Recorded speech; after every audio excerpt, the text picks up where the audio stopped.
Muy buenas tardes para todas las personas que se conectan a una nueva lectura de Uno de cada estantería en vivo, aquí en este martes. Ah, Hoy un poquito más temprano que de costumbre por cuestiones de nuestros horarios, y hoy voy a estar acompañándolos solamente yo por cuestiones laborales de nuestra creadora, directora y fundadora, Kathleen Arenas. Entonces, espero que la selección que tenemos para el día de hoy les guste mucho. Les recuerdo a las personas que se conectan a través de Twitch que nos pueden compartir sus opiniones, comentarios, sugerencias, todo lo que nos quieran decir a través del chat para que podamos hablar aquí en vivo y en directo con ustedes. Y también saludo muy especialmente a las personas que nos ven en diferido a través de nuestro canal de YouTube, donde se están subiendo las repeticiones de estas lecturas, por si se perdieron alguna o quieren revivir una lectura que les haya gustado, quieren compartirla, quieren dejarnos un me gusta, un no me gusta, quieren dejarnos un comentario. Todas esas cosas nos ayudan mucho para que nuestro canal y nuestras lecturas sigan creciendo. Y también les recordamos que en estos momentos estamos con la campaña de los Literamigos, que son unos pequeños acompañantes tejidos en lana que les sirven para expresarle sus mejores deseos a esas personas con las que se quieren sentir conectadas a través de la literatura. Son 4 literamigos por ahora. Tenemos a Moby Dick, el pájaro de fuego, la lechuza mágica y al señor Cthulhu. Entonces, si están interesados en ellos, pueden pasar por nuestras redes sociales, que al final de la emisión se las estaré recordando. Estamos en Twitter, Instagram y Facebook, donde hay más información al respecto. Bueno, sin más preámbulos, para las personas nuevas que nos están viendo por primera vez con esta emisión, les recuerdo que estamos en ya llevamos un par de semanas haciendo un recorrido literario a través de Colombia. Estamos buscando, leyendo esos autores y esas autoras de las regiones de nuestro país. Y hoy le toca el turno a la región de Córdoba, al departamento de Córdoba, de donde vamos a leer un texto, un par de cuentos de un libro llamado Cuentos de Muerte y Libertad de Manuel Zapata Olivella. Seguramente el nombre se les haga familiar. Manuel Zapata Olivella es un autor muy reconocido de aquí de Colombia. Nació en Santa Cruz de Lorica y fue médico, antropólogo y escritor.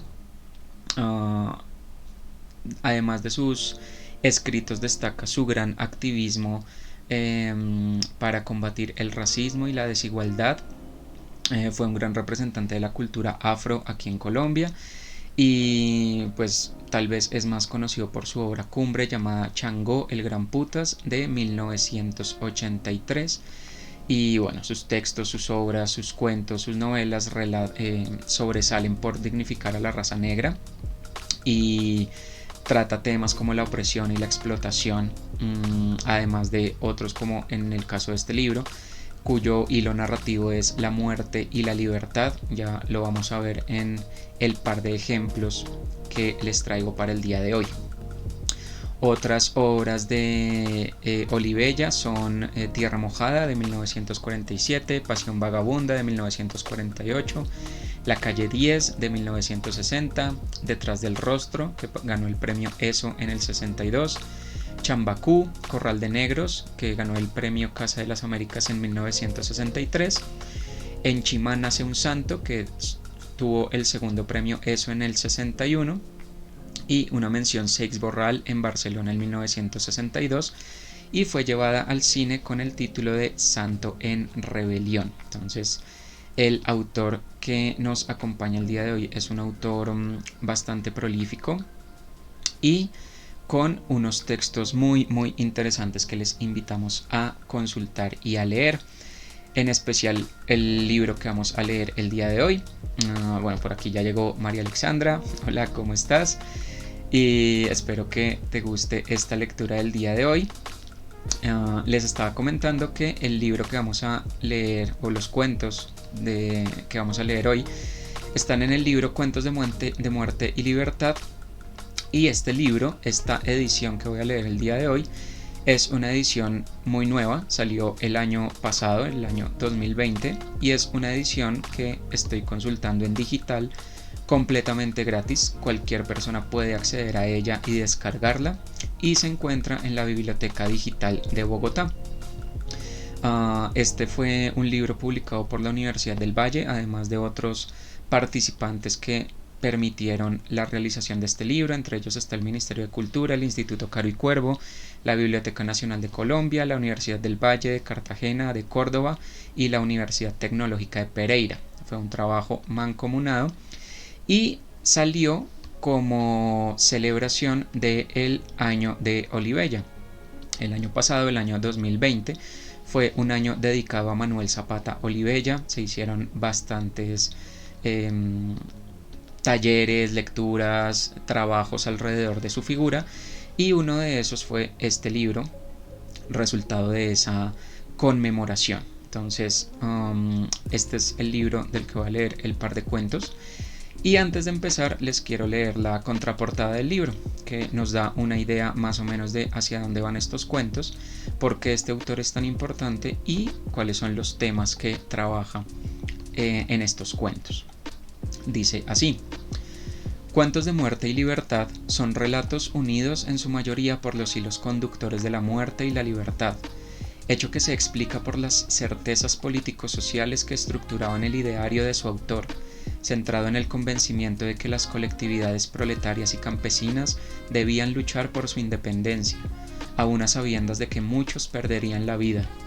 Constituyen una valiosa escritura con evidentes logros de lenguaje y estética y un ardiente testimonio de las conmociones sociales, políticas e ideológicas que vivía el país en los años 50 y a inicios de los 60, y que inquietaban el pensamiento de Manuel Zapata Olivella, como hombre comprometido con las causas de las colectividades campesinas y proletarias, víctimas de la represión y la violencia ejercidas sobre ellas por el Estado y los sectores latifundistas, pero dispuestas a batirse por su independencia y libertad, aunque en esa causa se interpusiera la muerte. En todos estos cuentos, la muerte y la libertad son una presencia central para uno o varios de los personajes. Son los dos ejes temáticos que centran su estructura narrativa. En esta edición se ha incluido El Galeón Sumergido de 1962, aunque diferente de los otros 10 cuentos, aborda otra perspectiva de la muerte.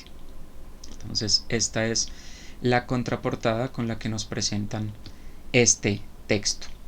Y el primer cuento que quiero leer de este libro se titula La ciénaga cercada. Y dice así: El viejo Layo, el cuerpo aceitado y duro por los años, se enderezó del chinchorro para recoger la atarraya y demás útiles de pesca. Su mujer le vio el rostro arrugado y no quiso decirle nada de lo que se rumoraba en el pueblo. Probó el arroz y, como le era habitual, ni siquiera miró el pescado que ella, por la fuerza de la costumbre, le servía en la orilla del plato. Ya al salir se aventuró a decirle: Layo, he oído comentar que la ciénaga... El viejo se fue alejando a pasos lentos, indiferente a lo que quería decirle su mujer. Su constante práctica de pescador, a la espera silenciosa, le inyectó esa manía de despreocuparse de cuanto le rodeaba. Ni siquiera los aguijones de los mosquitos solían perturbarlo. A la orilla del río, su vida se deshilaba en viajes continuos de la ciénaga a la barranca, guiado por la proa de su canoa, única brújula en el itinerario de sus días. Se embarcó y volvió a tomar el camino del caño. Los primeros rayos de sol oreaban las sementeras de maíz. Metidos por entre los cultivos y gritando a los pájaros, sus dueños madrugaban a recoger las pocas mazorcas que les dejaba la sequía. Comparando la abundancia de su pesca con los raquíticos granos de los agricultores, pensó en el bien recibido de su padre que lo indujo a la pesquería, sin aquerenciarlo a los cultivos. Su vida era más independiente, menos sometida a los caprichos de las lluvias, más libre de trabas con el resto de los hombres. Esa misma noche, 2 extraños se aproximaron a su rancho. Todavía no se había dormido y desnudo, sentado en el suelo, a la puerta de su casa, los vio llegar y plantarse frente a él.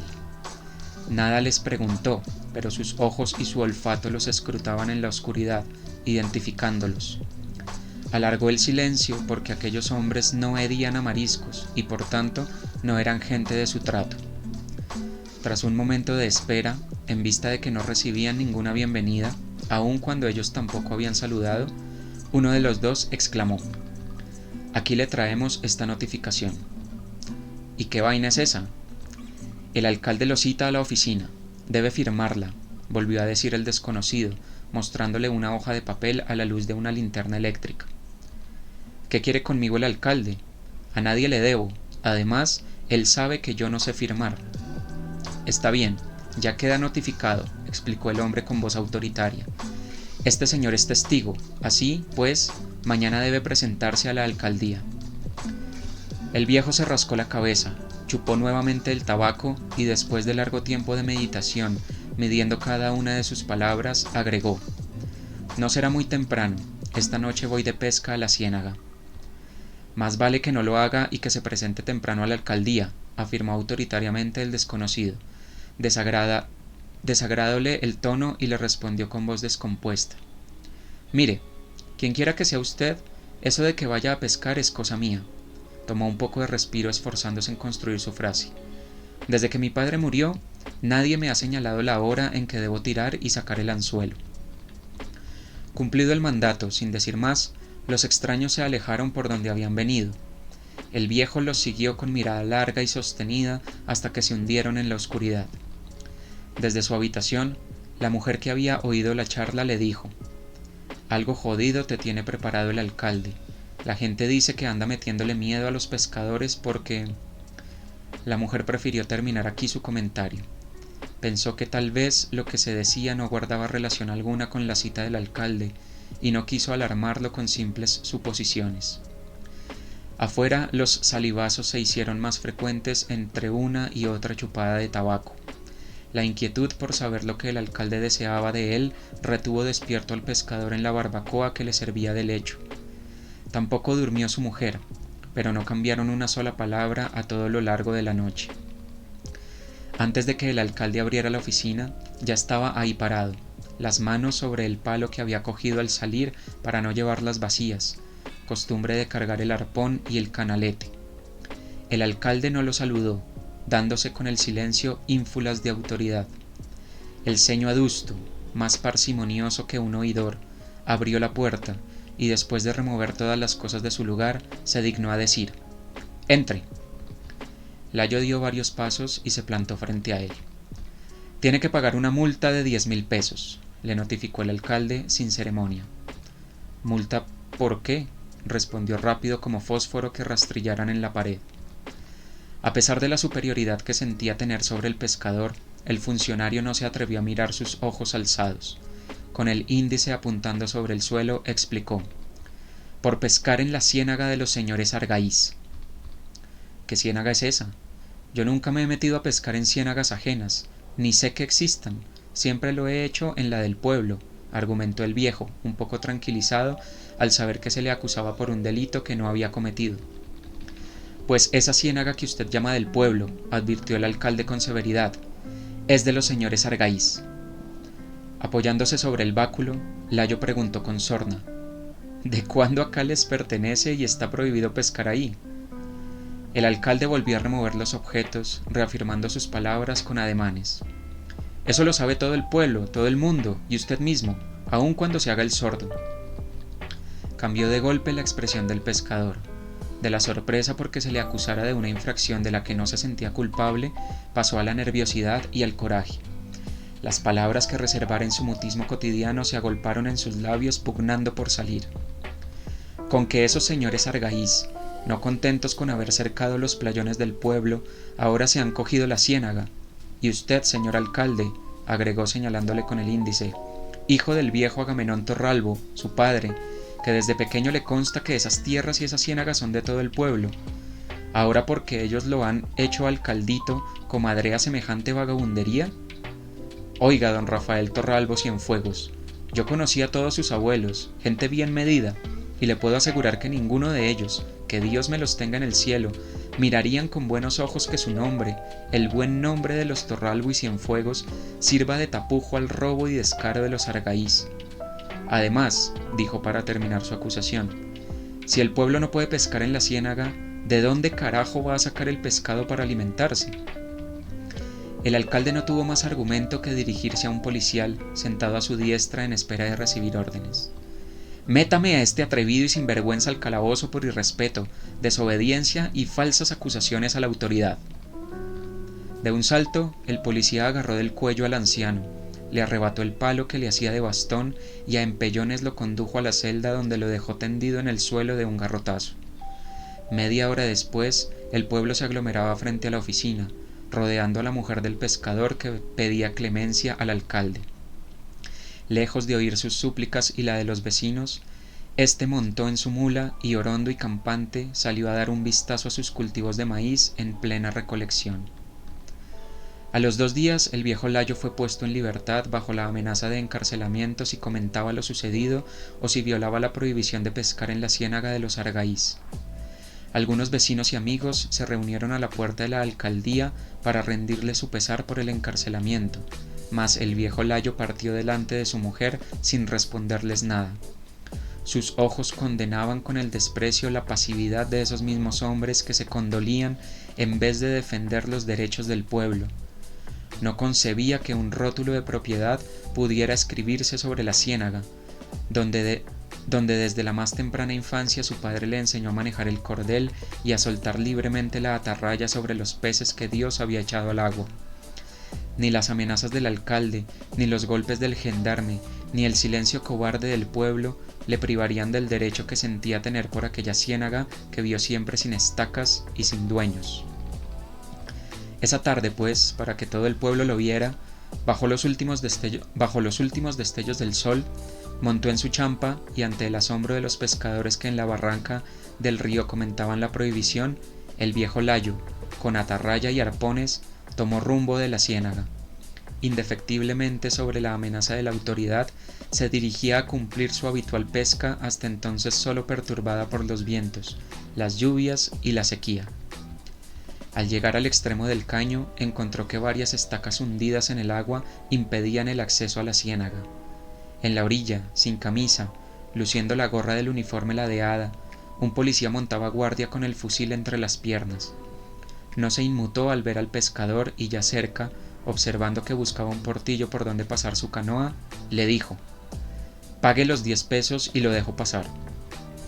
«¿Qué 10 pesos?», interrogó el anciano, conteniendo su furia por aquella intromisión. El policía, sin darse prisa, pues le sobraba tiempo para dormir, le explicó: «Es la orden de los señores Argaís. Todo el que quiera pescar en su ciénaga debe pagar 10 pesos». Una sonrisa maliciosa se prendió en los labios del viejo, diciéndole en voz alta: «Ahora comprendo el negocito entre los Argaís y el alcalde». Sin importarle el fusil, Layo arrancó una estaca, enderezó la canoa y de un golpe de palanca entró en las aguas de la ciénaga donde los peces saltaban apelotonados. Y el disparo que el pueblo presentía con inquietud se oyó a todo lo largo de la corriente. Esa noche, acompañada por el silencio de casi todo el pueblo, la mujer no quería perturbar con su llanto la serenidad del viejo Layo. A la luz del mechón se veía su cuerpo semidesnudo como había pasado toda la vida, los ojos cerrados, los labios cosidos por la muerte, más desafiante que nunca. Este es el primer relato del libro que les quería compartir el día de hoy. Es el relato que abre este libro y pues bueno, creo que es un relato que marca de manera muy contundente el tono de el autor invitado del día de hoy, el tono de Zapata Olivella. Un tono de denuncia, un tono de crítica, un tono de resaltar las injusticias y las las malas prácticas que se han llevado a lo largo de la historia en nuestro país. Como podemos ver, estos cuentos no son nuevos, la mayoría son de la década de los 60 y pues bueno, podemos ver que la cosa no ha cambiado mucho. Sí, estoy de acuerdo con María Alexandra, me pareció un excelente cuento. Es un cuento corto y en esa brevedad nos representa un montón de cosas que podemos ver todavía hoy en día. Lo escogí también en parte por muchas cosas que todavía están pasando en el país y por deudas históricas que han ocurrido y que han llevado a que se presenten muchos episodios de violencia que a día de hoy todavía repercuten. Esta historia del viejo Layo es una historia que fue real para muchas personas. Y bueno, aquí también en el canal les hemos recomendado muchas veces los documentos del Centro de Memoria Histórica. Y ahí pueden ver, si quieren enterarse un poco de la historia real detrás de este tipo de situaciones, en esos documentos se puede ver un poco escenarios y situaciones como las que nos relata este cuento. El asunto del desplazamiento forzado, de la compra de terrenos de manera ilegal, del asesinato de líderes sociales para apropiarse de zonas de alta productividad o de zonas que de otra manera estarían protegidas y se quieren usufructuar. Es una historia que tristemente se ha vuelto pan de cada día aquí en el país y de la cual hasta ahora estamos empezando a raspar la superficie de todas las cosas que pasaron y que desconocíamos por una u otra razón y que incrementaron el número de víctimas de nuestro país. Y lo más duro de eso es que muchas de estas historias son como la historia del viejo Layo. Son historias de personas que lo único que tenían en su vida era su parcela, su terreno, su siembra, su ciénaga para ir a pescar, y arrebatárselas les resultó demasiado fácil a muchas personas con algo de poder, legal o ilegal. Entonces ese tipo de situaciones no es para nada rara, y uno de los puntos clave que se estaba discutiendo en el proceso de paz que se llevó a cabo ya hace unos años aquí en el país era precisamente el esclarecimiento de ese tipo de cosas. Yo mientras estuve en el pregrado, tuve la oportunidad de ver una clase precisamente sobre desplazamiento forzado, y nos contaban que uno de los puntos grandes para solucionar el conflicto y para hacer la contraprestación a las víctimas es el tema de la restitución de tierras. Y en esa clase pudimos hablar con una persona que trabajaba en esa época. Eso, lo que les estoy contando, fue hace mucho tiempo, más o menos 2011, 2012, hace unos 10 años más o menos. Y desde esa época nos decían las personas que trabajaban en restitución de tierras que hacer ese proceso era muy difícil, porque precisamente las personas como el viejo Layo eran personas que habían vivido en esa zona durante mucho tiempo. Sus padres, sus abuelos, sus ancestros se habían asentado en esas zonas, y ellos no tenían documentos, ellos no tenían títulos de propiedad de las tierras, o en el caso de este cuento no había un título de propiedad de la ciénaga. Se asumía que eso era de todo el mundo, o que el terreno en el que vivía la persona pues era suyo y punto, no había ningún tipo de documentación detrás. Y cuando estas personas resultaban desplazadas por la violencia, al momento de pedir esa restitución pues no tenían cómo demostrarlo. Entonces se generaban un montón de problemas, porque por un lado está lo que en algunos casos sucedió, que era que esos terrenos eran comprados a la fuerza. Llegaba un grupo armado, los amenazaba con matarlos a menos de que vendieran el terreno, y les compraban los terrenos a precios ridículos para después revenderlos o quedarse con ellos. Y obviamente eso implicaba la firma de un documento que, como podemos ver acá, pues también era algo muy problemático, porque en el caso del viejo Layo también, cuando llegan a notificarle de lo que pasa en la ciénaga, pues él expresamente dice: es que yo no sé firmar. Y probablemente, no lo dice en el cuento, pero probablemente en muchos de estos casos eran personas que no sabían leer tampoco, o si lo sabían hacer, no tenían claro qué era lo que estaban leyendo, qué era lo que estaban firmando, al ser documentos técnicos o documentos legales que estas personas, pues sin ayuda de un abogado, no tenían manera de saber qué era lo que estaba pasando ahí. Y lo que pasaba con esas cosas era que el terreno, entre comillas, se legalizaba a nombre de quien lo compraba bajo amenazas o comprándolo porque era un terreno abandonado por cuestiones de conflicto, lo ponía a su nombre y ahora el terreno tiene un dueño legal, pero el terreno en realidad era de otra persona que fue desplazada por la violencia, y ahora cuando va a pedir la restitución, pues es un problema tremendo porque muchas veces incluso revictimizan a estas personas, eh, porque pues como no tienen documentos o no hay manera de comprobar que ese terreno era de ellas, simplemente pues terminan redesplazados de lo que era su hogar originariamente. Uno de los métodos que nos comentaban en esa clase que tenían para evitar ese tipo de cosas era la reconstrucción del tejido social, que consistía básicamente en reunir a la gente y tratar de reconstruir el barrio a partir de lo que estas personas comentaban. Entonces decir, no sé, si había una persona que sí tenía documentos o que todavía estaba sentada en ese lugar y reconocía a sus vecinos, se podía tal vez tratar de reconstruir lo que había pasado ahí y devolver los terrenos a sus dueños. El problema con eso era, por un lado, que muchas de estas personas, además de desplazadas, eran asesinadas, entonces no había con quién, no había vecinos con los cuales reconstruir el asunto. Y el otro problema era que muchas veces esos terrenos eran primero desplazados en un primer momento, cuando quedaban abandonados eran reocupados por personas que habían sido desplazadas de otro sitio, se formaba una nueva comunidad y esa nueva comunidad de nuevo era desplazada. Entonces eran terrenos que terminaban teniendo 2, 3, 4 dueños distintos porque habían sido ocupados por una persona diferente en cada momento. Y pues lo más grave del asunto era que finalmente, cuando esos terrenos caían en manos de alguien que los vendía o los legalizaba con algún tipo de documento, pues ahí ya como que la gente que había vivido antes en ese predio pues quedaba abandonada. Vale, María Alexandra, muchas gracias por estar con nosotros. Ahí queda ahorita cuando empiece el segundo cuento. Ahí puedes empezar en el video de YouTube cuando empiece ese. Entonces sí, es un tema bien denso. Y ese tipo de historias, sí, en realidad son bastante fuertes, bastante indignantes.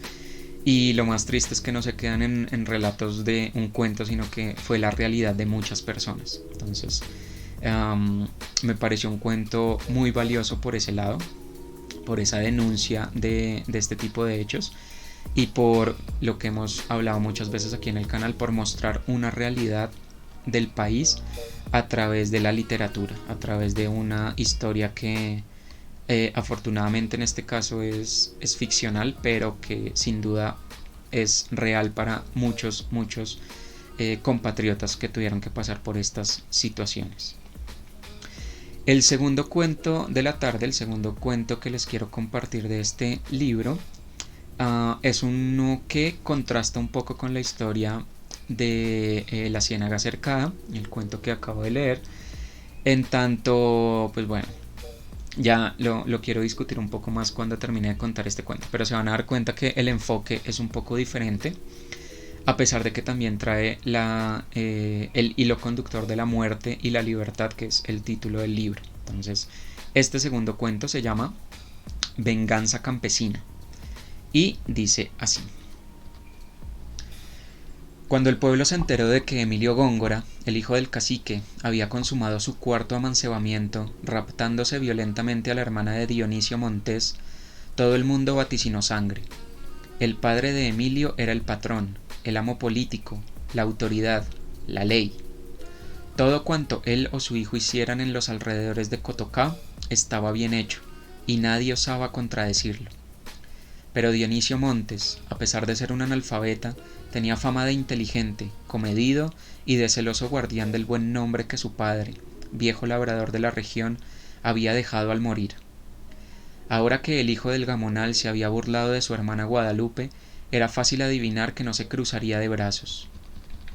En la tarde del rapto, como todo el mundo lo esperaba, afiló su machete, tomó su sombrero y a pasos cortos, sin saludar a ninguno de los que observaban su recorrido, buscó la salida del pueblo. «Va por el Góngora. Lo hará picadillo. Antes de llegar al rancho los hombres de Góngora le meterán un tiro. Pobre muchacho. Va derechito al cementerio». Contra todas las aseveraciones, ante el asombro de quienes lo observaban, al finalizar la calle tomó rumbo opuesto al que conducía hacia la casa donde Emilio Góngora retenía a su hermano. Ni siquiera se ha mosqueado por la ofensa. Es un cobarde. Siguió la ruta de la selva, allí donde moraba el tigre, donde por las noches se quejaban los zorros y en las mañanas se encontraban huellas de sangre. Por 4 días solo se habló del fugitivo, sin que nadie supiera a ciencia cierta por qué se había refugiado en la montaña y en qué parte de ella se hallaba. Los supersticiosos decían que había ido a invocar los moanes de la selva, los dioses que mitigaban la venganza y devolvían la paz al espíritu. Otros sospechaban que buscaba la muerte en las garras de alguna fiera, abochornado por la deshonra de la hermana y la imposibilidad de toda venganza. Una tarde regresó Guadalupe al rancho de su hermano. Sobre su cabeza traía el baúl que le regalara su violador. Le seguía un peón de Emilio Góngora que cargaba en el lomo de un mulo otras prendas en pago de su virginidad, una cama de tijeras y una máquina Singer. Días después, cuando ya nadie se acordaba de Dionisio Montes, regresó éste al pueblo. Venía con las ropas raídas, sucias y húmedas, barbado y silencioso. No era difícil averiguar que su alma se había serenado. Una sonrisa indescriptible, sarcástica y temblorosa daba a su semblante un extraño rasgo de salvaje orgullo. Ya se le olvidó la ofensa, dijeron al verlo saludar a su hermana, aceptar un poco de alimento, afeitarse, cambiar sus ropas y pronto salir a la cantina del pueblo como si nada hubiera ocurrido. Allí se encontraba el Góngora, quien al verlo hizo desafiante jactancia de sus poderes. Dionisio no se dio por aludido y se juntó a jugar dominó con otros amigos sin dar la menor muestra de hombría. Asunto concluido, debieron pensar ante la resignación del que creyeron capaz de ofrecer su sangre en defensa del honor. Antes de que oscureciera, Montes abandonó la cantina, dejando en ella a su enemigo, que no sabía cómo llenar el espacio con sus risotadas y francos ademanes de amo y señor. Nadie había reparado en la botella que el ofendido campesino llevaba en el bolsillo. Ensilló su caballo y al caer la noche salió del pueblo. En esta ocasión, en vez de tomar el camino de la montaña, dirigió la bestia hacia la casa que tenía el gamonal en las afueras, donde hasta saciarse encerraba a las muchachas que raptaba. Dionisio sabía que allí iría a dormir esa noche, como siempre que se emborrachaba. Se acercó con cautela, a sabiendas de que no encontraría a nadie. Conocedor de las habitaciones, se fue directo a la alcoba y buscó la cama en donde deshonraran a su hermana. Destapó la botella que guardaba cuidadosamente y bajo las sábanas deslizó el contenido. La noche se sumaba al cansado croar de los sapos, solo interrumpido cuando presentían que alguna serpiente acechaba su escandalosa serenata. Los ojos del campesino espiaban el camino que venía del pueblo con la paciencia del tigre. Cuando ya desesperaba, escuchó el trote de varios caballos e involuntariamente se mordió la punta de la lengua, presintiendo que su plan estaba al borde del fracaso. 3 jinetes se acercaron a la casa y 2 de ellos, haciendo muchos esfuerzos por mantenerse en pie, arrastraron el cuerpo descoyuntado del patrón Emilio Góngora, abatido por gran dosis de aguardiente. Encendieron la lámpara, acostaron al amo y después, con guapirreos, aguijonearon las bestias rumbo al pueblo. Montes sonrió. Su corazón le martillaba el pecho como si golpeara sobre un yunque. Ruidos que hasta entonces no había escuchado se insinuaban en todas partes. A lo lejos, el mugir de un toro, el chasquido de alguna rama o el vocerío repetido de los sapos con su canto suicida invocando la muerte. Por todas partes veía culebras, hasta las sentía enrollarse en sus propias piernas. Por fin un grito humano, una voz desesperada, la misma que había estado esperando, se enroscó repetidas veces en torno al rancho. El cacique gritaba sin encontrar otra voz distinta a la suya propia. Se arrastró fuera de la casa, pretendió montar sobre el caballo, pero le faltaron las fuerzas y se desplomó al suelo. El respirar se le hizo sofocado. En la garganta le crecía una mota de algodón. Sus ojos azulencos apenas vislumbraron la silueta de alguien que se le acercaba. «Llévenme pronto al curandero». La risa seca resonó a pocos pasos.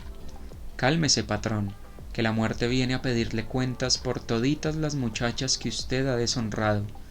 La negra Cata era muy bonita y quería bastante al zurdo Abel, a quien usted mandó a machetear.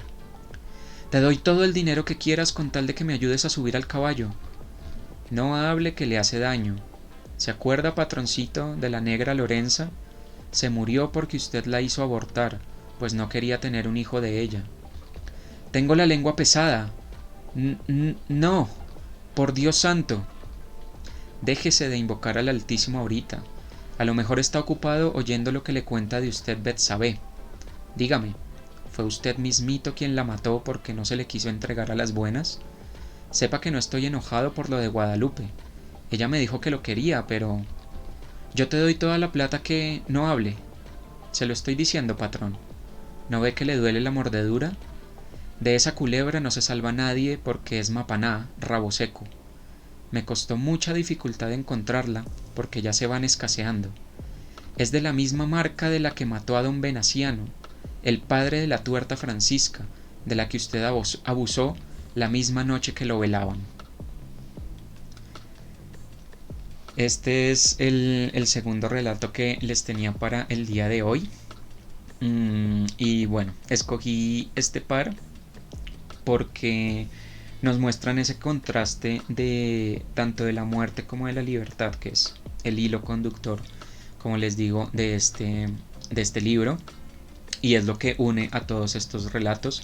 Recordemos que son 10 cuentos más un añadido final en los que todas las historias se relacionan con estos dos temas, la muerte y la libertad. Y en estos dos podemos ver ese contraste de cómo el autor nos lo está presentando. En el primero teníamos la muerte de una persona humilde a manos de un patrón avaro, que se había apropiado de un terreno que no le pertenecía solamente para sacarle provecho económico y afectar a toda la comunidad por su medio de subsistencia. Y como veíamos en la contraportada, pues en este caso la muerte del viejo Layo sobreviene por esa actitud de rebeldía para enfrentarse a esa situación que considera inhumana e injusta, y esa búsqueda de la libertad pues es la que finalmente lo lleva a la muerte.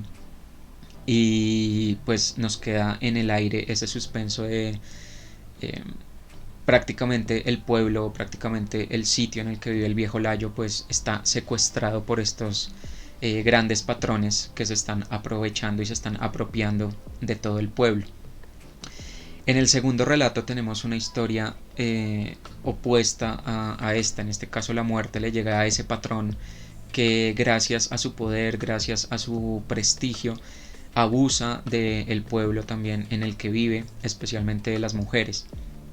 Y vemos una narración muy, entre comillas, detectivesca del crimen perfecto, si lo quieren llamar de esa manera.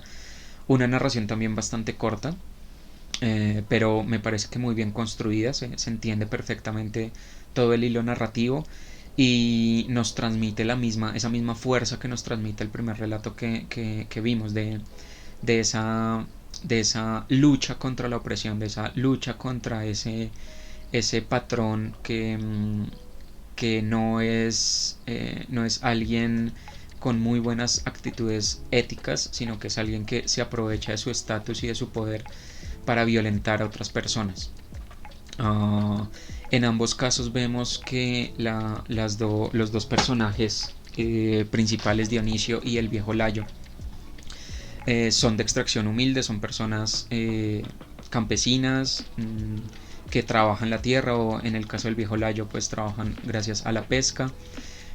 No tienen problemas con nadie, no pelean con nadie, y sus actitudes o lo que los lleva o lo que desarrolla la historia en sus vidas se deriva directamente de una opresión bajo a la que son sometidos, que es algo que me parece muy interesante teniendo en cuenta pues lo que leíamos de nuestro autor, de Manuel Zapata Olivella, con su reivindicación de las poblaciones oprimidas, en especial la población afro, sometidas a este tipo de atropellos. Vemos unos relatos en los cuales no hay una respuesta, no hay una ofensiva, sino una respuesta defensiva ante una opresión que se está generando.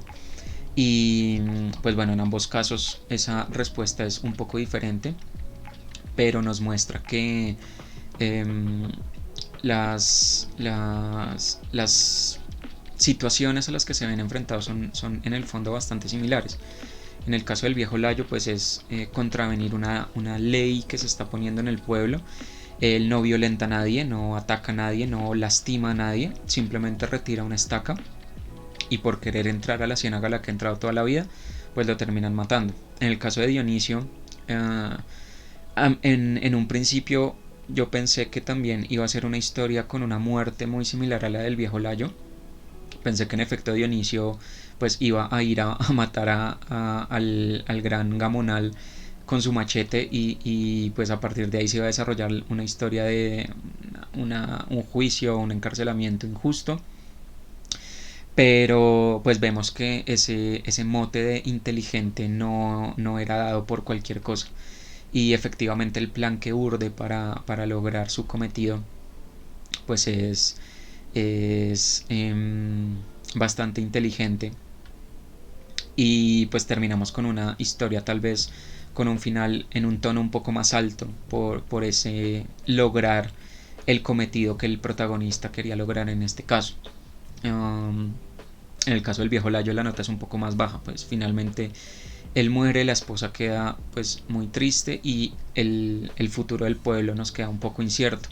En este caso nos queda un poco incierto el futuro de Dionisio, no nos cuentan si efectivamente se salió con la suya, si nadie supo nunca que él fue el que urdió todo el plan, si con la muerte de este Gamonal pues su padre no tomó mayores represalias contra el pueblo. Pero creo que eso es como lo interesante del cuento y la contraposición interesante de estos dos relatos, y es la nota en la que nos deja cada uno de ellos. En el caso de Venganza Campesina una nota alta, en el caso de Ciénaga Cercada una nota baja, pero los dos atravesados por la misma temática, los dos atravesados por la muerte, con víctimas diferentes, mostrándonos también algo que es muy interesante y que también se ha visto en estos últimos meses aquí en Colombia, y es la relatividad de estos asuntos, ¿no? Uno suele pensar que la violencia, la muerte, las opresiones siempre son iguales, pero en estos relatos nos damos cuenta que tienen matices un poco diferentes. Las dos opresiones que vemos en estos casos son diferentes. La opresión del Gamonal del cuento de Venganza Campesina es una opresión mucho más, tal vez mucho más brutal, porque estamos hablando de raptos y violaciones. Es ilegal, o sea, dentro de una categoría de la legalidad sería catalogado como algo ilegal, con todas las de la ley, y aún así pues este hombre no puede hacer lo que se le dé la gana por su poder y por su estatus. La muerte pues es una muerte violenta, en ambos casos es una muerte violenta, pero en el caso de violencia de Venganza Campesina es una muerte que se da a manos de una persona que fue llevada a ese extremo. Si a Dionisio no, y si este Gamonal no se hubiera portado de esa manera, Dionisio no habría tomado las represalias que tomó. Es una respuesta a una situación que se estaba dando. En el caso de Ciénaga Cercada fue una muerte ocasionada por una injusticia, precisamente, por querer apropiarse de algo que era de la comunidad, y por un acto de rebeldía pues esta persona, el viejo Layo, terminó muerto. Entonces las muertes son diferentes, las violencias son diferentes, y la represión en el caso de Ciénaga Cercada es una represión que entre comillas está legalizada. que es algo también muy interesante en estos cuentos, porque muchas veces cuando la opresión es, entre comillas, legal, como que no se ve como una opresión, simplemente se ve como pues es que las cosas son así, la ciénaga es de esta gente y ya, porque ese señor tenía que meterse a ese terreno. Pero si uno ve el trasfondo de la historia y uno ve lo que nos cuentan del viejo Layo, lo que nos cuentan de la comunidad y conecta un poco los hilos entre lo que él ve de esta familia Argaiz y lo que está haciendo el alcalde, pues uno no hay que tener dos dedos de frente para darse cuenta que hay una historia de corrupción profunda detrás de eso y que el acto del viejo Layo no es un acto que uno podría considerar un acto ilegal, sino que es un acto eh, de protesta ante una injusticia que se está presentando y su muerte es ocasionada por precisamente por eso. Entonces, a pesar de que en este caso parece que todo está un poco más legalizado que en el caso de Venganza Campesina, esa supuesta legalidad es una legalidad fundada en la corrupción y eso hace que esta opresión también tenga unos tintes bastante fuertes, a pesar de que en el papel podría presentarse como algo que es legal y es algo con lo que juegan muchos hoy en día en nuestro país. Apropiarse de muchos terrenos, apropiarse de tierra de manera privada, de manera individual, alegando que compraron esos terrenos de buena fe o que compraron esos terrenos con buenas intenciones y que los terrenos legalmente son de ellos, pero se desconoce todo lo que hay detrás de esas historias, se desconoce que muchos de esos terrenos tal vez fueron expropiados ilegalmente, tal vez fueron obtenidos a causa de desplazamientos forzados, de amenazas, de asesinatos y cuando las personas van a reclamar esos terrenos o los buscan reclamar a la fuerza, entonces los que son vistos como victimarios son las personas que quieren reivindicar sus derechos y no quienes los violentaron en un principio. Entonces me pareció muy interesante cómo el autor nos presenta estos temas en historias supremamente cortas, supremamente condensadas, pero que transmiten toda esa fuerza, todo ese poder de darnos cuenta de que ahí está pasando algo que está mal, ahí está pasando algo que no debería pasar y que así como está pasando en esta ficción, en la vida real también está pasando. Y creo que la reflexión final con la que me quedo es precisamente la que es el viejo Layo en su cuento cuando sale de la cárcel, y es que muchas veces uno se conduele de estas personas o se conduele de estas situaciones, pero no hace nada para solucionarlas y queda la situación que describía el viejo Layo, un montón de personas llorando y lamentándose, pero no haciendo nada para defender a su pueblo, para reivindicar los derechos de su pueblo. Entonces creo que esa es como la enseñanza grande con la que me quiero quedar de estos dos relatos, y es el hacer algo, el no solo quedarse en llanto y en lamentos y en decir qué triste es la situación y seguir a otro tema, sino darnos cuenta que esas cosas son reales, esas historias son la realidad de alguien. Y lamentarnos y llorar y cuestionarnos y después no hacer nada no sirve. Tenemos que tomar acciones, tenemos que hacer cosas. Probablemente no llegar al extremo de Dionisio, pero sí tomar vías institucionales, vías consagradas en la Constitución. La protesta es algo que está consagrado en la Constitución y que tenemos todo el derecho de ejercerlo. Votar bien en unas elecciones para evitar que este tipo de personas lleguen al poder, que personas que abusan de ciudadanos como el viejo Layo, como Dionisio, logren acumular esa cantidad de poder que les permite hacer lo que les da la gana. Nosotros como ciudadanos tenemos ese poder. A veces no es tan claro porque pues como también podemos ver hay problemas de corrupción, hay problemas de ilegalidad a niveles muy altos, pero haciendo pequeñas cositas podemos ir cambiando esas situaciones. Entonces esa es como la reflexión que a mí me gustaría o con la que yo quiero quedarme de este libro, y pues basado únicamente en estos dos cuentos, pero obviamente pues la invitación para todos ustedes y todas ustedes es que lean el libro, que terminen de leer estos cuentos. Como se dieron cuenta son cuentos bastante cortos, no hay cuentos muy extensos, Y es un libro realmente pequeño, no es demasiado grande. Tiene 137 páginas, entonces es un libro que se lee súper rápido. Y nuestra recomendación, como siempre, es que lo consigan. Les repito, se consigue gratuito en la Biblioteca Digital de Bogotá. Ahí lo pueden buscar. La dirección es bibliotecadigitaldebogotá.gov.co, todo pegado, tal cual. Ahí lo pueden buscar, lo pueden descargar, es acceso completamente libre. Y pues esa es la invitación para que lo sigan leyendo y nos cuenten sus impresiones, qué les parecen los demás cuentos, qué les parecieron estos cuentos, qué impresiones les dejan, les gustaron, no les gustaron. Todos sus comentarios, todas sus opiniones, como siempre, nos las pueden hacer llegar a través de nuestras redes sociales. Les recuerdo que estamos en YouTube como Uno de Cada Estantería, donde subimos los videos de nuestras lecturas por si se perdieron alguna parte y quieren verla completa o quieren revivir alguna otra lectura. Allí también nos pueden dejar sus comentarios, sus opiniones, sus apreciaciones y un me gusta, un no me gusta, seguir el canal para que les lleguen las notificaciones de cuando subimos nuevos videos. Todo esto es completamente gratis, no les cuesta absolutamente nada y nos ayuda mucho a que nuestro canal siga creciendo. Y también estamos en Instagram, Twitter y Facebook, donde estamos subiendo constantemente eventos, convocatorias, lanzamientos, autores, libros, etcétera, todo lo que gira en torno al mundo de la literatura, que es el que nos gusta trabajar aquí en Uno de Cada Estantería en vivo. Y obviamente también nuestras propias iniciativas, como la de los literamigos que les mencionaba al inicio del video.